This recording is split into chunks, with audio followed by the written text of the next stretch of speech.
പരിശുദ്ധാത്മാവേ എന്നിൽ വന്നു നിറയണമേ. പരിശുദ്ധാത്മാവേ കൃപ ചൊരിയണമേ. പരിശുദ്ധാത്മാവേ ശക്തി പകരണമേ. പരിശുദ്ധാത്മാവേ കൃപ ചൊരിയണമേ. പരിശുദ്ധാത്മാവേ ശക്തി പകരണമേ.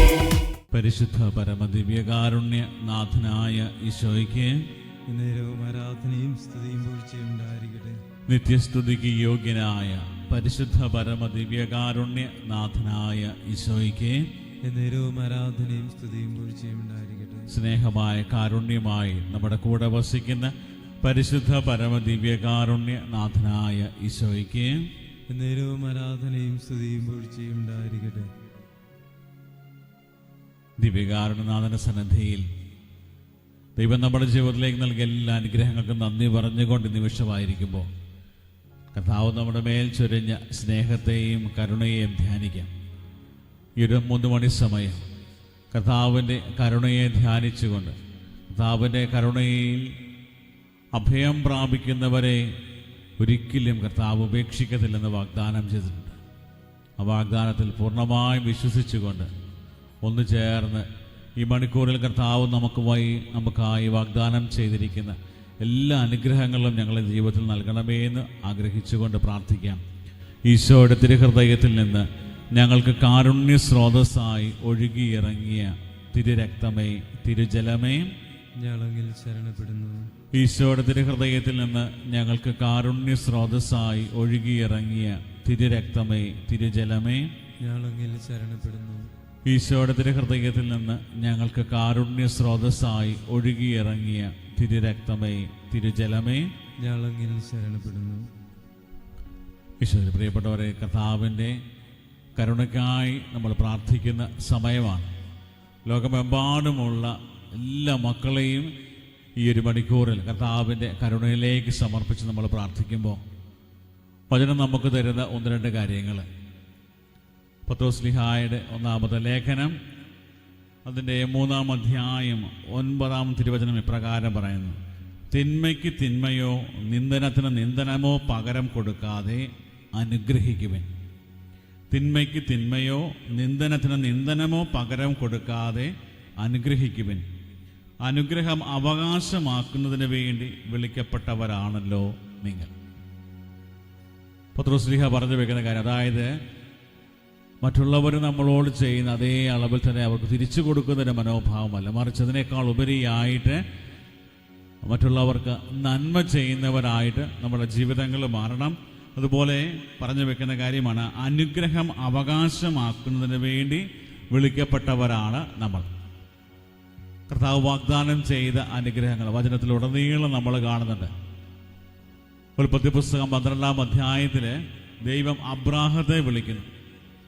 12-ാം അധ്യായം അതിൻ്റെ 2-ാം തിരുവചനം ഇപ്രകാരം പറയുന്നു: ഞാൻ നിന്നെ ഒരു വലിയ ജനതയാക്കും, നിന്നെ ഞാൻ അനുഗ്രഹിക്കും, നിന്റെ പേര് മഹത്തരമാക്കും, അങ്ങനെ നീ ഒരു അനുഗ്രഹമായിരിക്കും. നിന്നെ അനുഗ്രഹിക്കുന്നവരെ ഞാൻ അനുഗ്രഹിക്കും, നിന്നെ ശപിക്കുന്നവരെ ഞാൻ ശപിക്കും, നിന്നിലൂടെ ഭൂമുഖത്തെ വംശങ്ങളെല്ലാം അനുഗ്രഹീതമാണ്. അതായത് ദൈവം അബ്രാഹത്തിന് വാഗ്ദാനം ചെയ്ത ഏറ്റവും വലിയൊരു കാര്യം, അതായത് നിന്നെ ഞാൻ അനുഗ്രഹിക്കും, നീ ഒരു വലിയ അനുഗ്രഹമായിരിക്കും. ദൈവത്തിൻ്റെ ഒരു വലിയ വാഗ്ദാനമായിരുന്നു. വീണ്ടും പുറപ്പാട് പുസ്തകത്തിൽ 20-ാം അധ്യായത്തിൽ നമ്മൾ കാണുന്നുണ്ട്: എന്നാൽ എന്നെ സ്നേഹിക്കുകയും എൻ്റെ കൽപ്പനകൾ പാലിക്കുകയും ചെയ്യുന്നവരോട് 1000 തലമുറകൾ വരെ ഞാൻ കരുണ കാണിക്കും. അതായത് ദൈവത്തിൻ്റെ അനുഗ്രഹം ദൈവജനത്തിന് ലഭ്യമാകുന്നത്, അത് അനുഗ്രഹം എന്ന് പറയുന്നത് കർത്താവിൻ്റെ കരുണ തന്നെയാണ്. അതുകൊണ്ടാണ് പറയുന്നത്, ദൈവത്തിൻ്റെ കൽപ്പനകളും ചട്ടങ്ങളുമൊക്കെ ഹൃദയത്തിൽ സ്വീകരിച്ചത് ജീവിതത്തിൽ ഏറ്റെടുക്കാൻ നമ്മൾ തയ്യാറാകുമ്പോൾ ദൈവത്തിൻ്റെ കരുണ നമ്മുടെ ജീവിതത്തിൽ തലമുറകളോളം നിലനിൽക്കും. 1000 തലമുറകളോളം വരെ ആ കർത്താവ് നമ്മളോട് കരുണ കാണിക്കും എന്നുള്ളത് വചനത്തിൽ പറയുന്നൊരു കാര്യമാണ്. പ്രിയപ്പെട്ടവരെ, ഈ ഒരു വലിയ കരുണയുടെ ആ ഒരു അനുഗ്രഹം അത് നമ്മുടെ ജീവിതത്തിൽ നിറയുവാൻ വേണ്ടി നമ്മൾ ആഗ്രഹിച്ച് പ്രാർത്ഥിക്കുന്ന സമയമാണ്.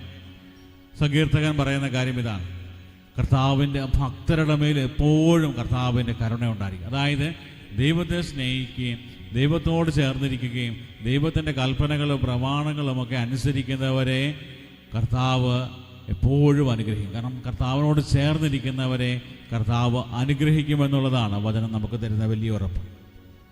103 സങ്കീർത്തനം പറയുന്നു, പിതാവിന് മക്കളോടെന്ന പോലെ കർത്താവിന് തൻ്റെ ഭക്തരോട് അലിവ് തോന്നുന്നു.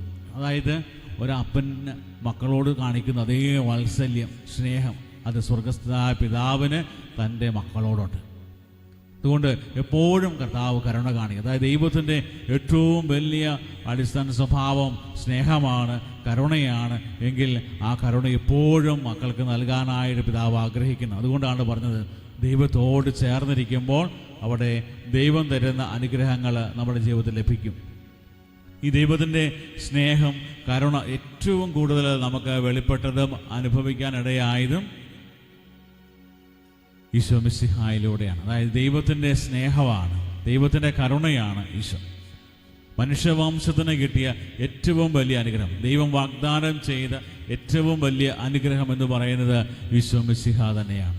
പ്രിയപ്പെട്ടവരെ, ഈ ഒരു തിരിച്ചറിവിൽ നമ്മളായിരിക്കുമ്പോൾ വചനം നമ്മൾ പറയുകയാണ്, നിങ്ങളുടെ പിതാവ് കരുണയുള്ളവനായിരിക്കുന്നത് പോലെ നിങ്ങളും കരുണയുള്ളവരായിരിക്കുക. അതായത് ദൈവമായ കർത്താവിൻ്റെ ഛായയിലും സാദൃശ്യത്തിലും സൃഷ്ടിക്കപ്പെട്ട നമ്മുടെ ജീവിതങ്ങൾ അത് ദൈവത്തിൻ്റെ കരുണയുടെ കയ്യൊപ്പമുള്ള ജീവിതങ്ങളാണ്. അതുകൊണ്ട് നമ്മൾ എപ്പോഴും ദൈവത്തിൻ്റെ കരുണയുടെ മുഖങ്ങളായിട്ട് മാറാൻ വേണ്ടി വിളിക്കപ്പെടുന്നു.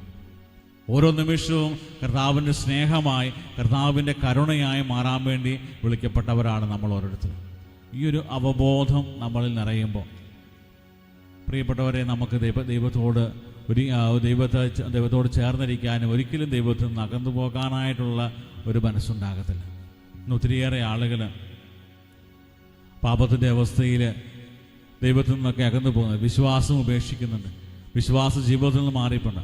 ആത്മീയ ജീവിതത്തിൽ അവരായിരിക്കുന്ന പാപത്തിൻ്റെ അവസ്ഥകൾ തന്നെ തുടരുവാനായിട്ട് ആഗ്രഹിക്കുന്നു. പക്ഷേ ദൈവത്തോട് ചേർന്ന് നടക്കുക, ദൈവത്തിൻ്റെ ആഗ്രഹങ്ങളെ സഫലമാക്കുക, ദൈവത്തിൻ്റെ ഹിതം പൂർത്തിയാക്കുക വളരെ പ്രയാസകരമായ കാര്യമാണെന്ന് പറഞ്ഞുകൊണ്ട് പലപ്പോഴും വിശ്വാസ ജീവിതത്തിൽ നിന്നൊക്കെ മാറിപ്പോകുന്നുണ്ട്. പ്രിയപ്പെട്ടവരെ, ഇന്ന് ലോകം മുഴുവനെയും കർത്താവിനെ കരുണയിലേക്ക് സമർപ്പിക്കുക.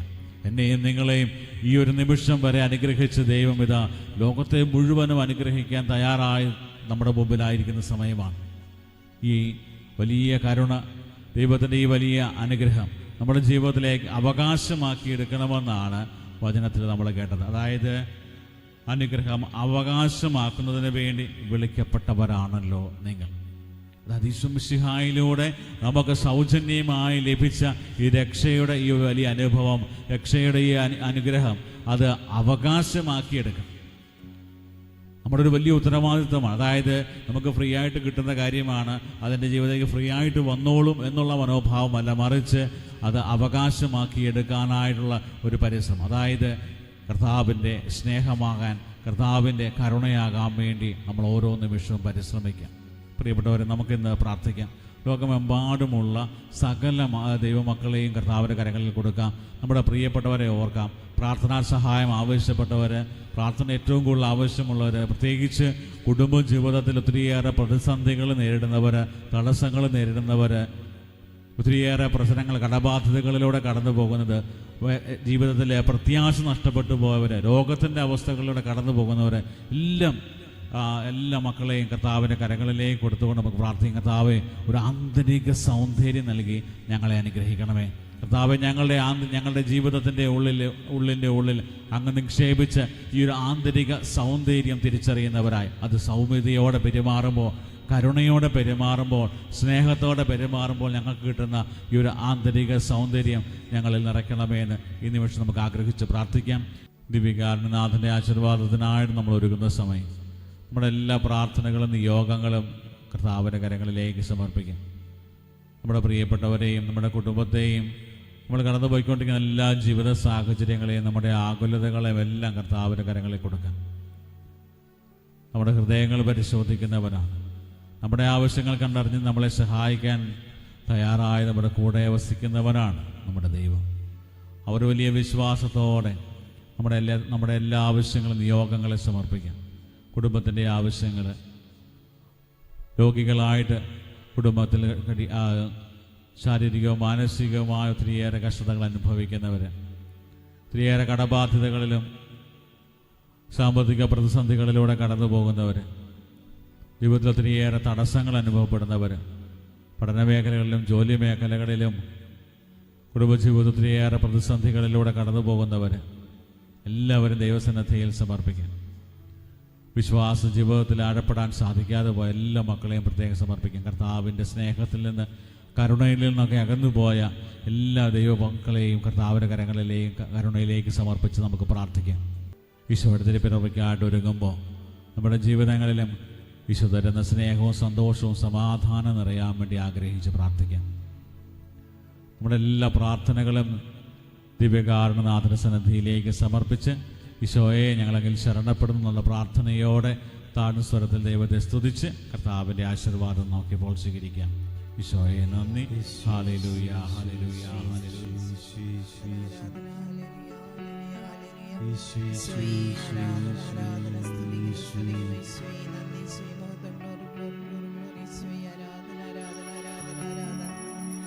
ഈശോയെ ഞാനങ്ങേ ശരണപ്പെടുന്നു, ഈശോയെ ഞാനങ്ങേ ശരണപ്പെടുന്നു. പരിശുദ്ധ പരമമാ ദിവ്യകാരുണ്യമേ എന്നുമെന്നും